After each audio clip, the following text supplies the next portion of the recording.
Van de morgen om 20:30 is de Alverstedehal, de nieuwe ijshal in Ljouwert, officieel ingesteld voor het publiek. Het eerste kaartje ging om goed 11:30 uit de Twanbank. Zo, het allereerste kaartje. Dit vind ik prachtig, hè?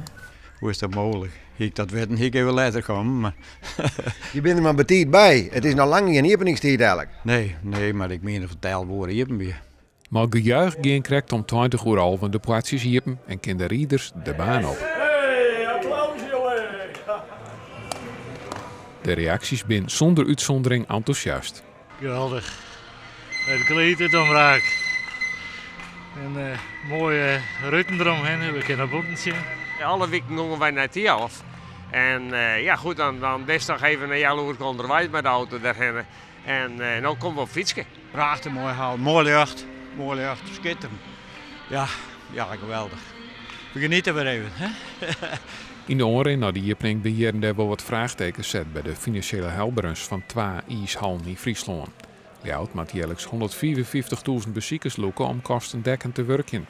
Directeur Johan van der Kooi twijfelt er net om dat het slagje zal.